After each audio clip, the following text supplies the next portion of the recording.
des Écritures de l'Ancien Testament, et combien cela est plus vrai encore de celles du Nouveau. Jésus dit, ce sont elles qui rendent témoignage de moi. Jean 5, 39. Oui, la Bible tout entière nous parle de Jésus-Christ, le Rédempteur, celui en qui sont concentrées toutes nos espérances de vie éternelle. Depuis le récit de la création, car rien de ce qui a été fait n'a été fait sans lui, Jean 1, 3. À la promesse finale, je viens bientôt, Apocalypse 22, 12. Il nous est parlé de ses œuvres et nous entendons sa voix. Si vous voulez apprendre à connaître le Sauveur, étudiez les Saintes Écritures, remplissez votre cœur des paroles de Dieu. Elles sont l'eau vive qui étanchera votre soif ardente. Elles sont le pain vivant descendu du ciel. Voici la déclaration du Sauveur. Si vous ne mangez la chair du Fils de l'homme, et si vous ne buvez son sang, vous n'avez point de la vie en vous-même. Et il s'explique en disant, les paroles que je vous ai dites sont esprit et vie. Jean 6, 53, 63. Nos corps sont formés de ce que nous mangeons et buvons. Il en est de l'économie spirituelle comme de l'économie physique.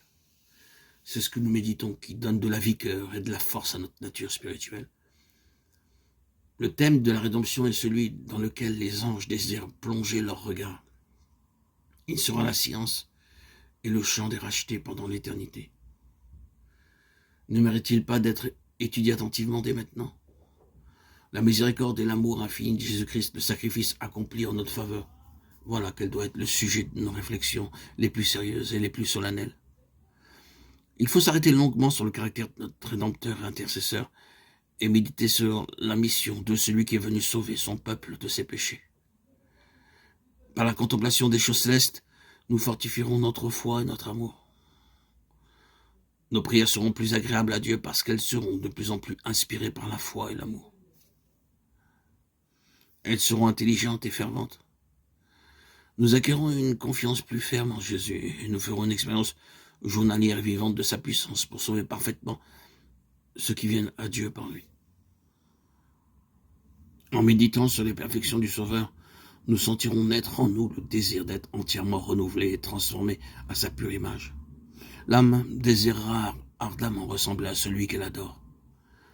Plus nos pensées s'arrêteront sur Jésus-Christ, plus nous voudrons parler de lui, et mieux nous le représenterons aux yeux du monde. La Bible n'a pas été écrite pour les savants seulement. Elle a au contraire été écrite pour le peuple. Les grandes vérités fondamentales du salut y apparaissent aussi claires que le jour. Ce ne sont pas ceux qui la lisent qui risquent de tomber dans l'erreur ou de s'égarer, mais ceux qui veulent suivre leur propre jugement au lieu de la volonté de Dieu clairement révélée.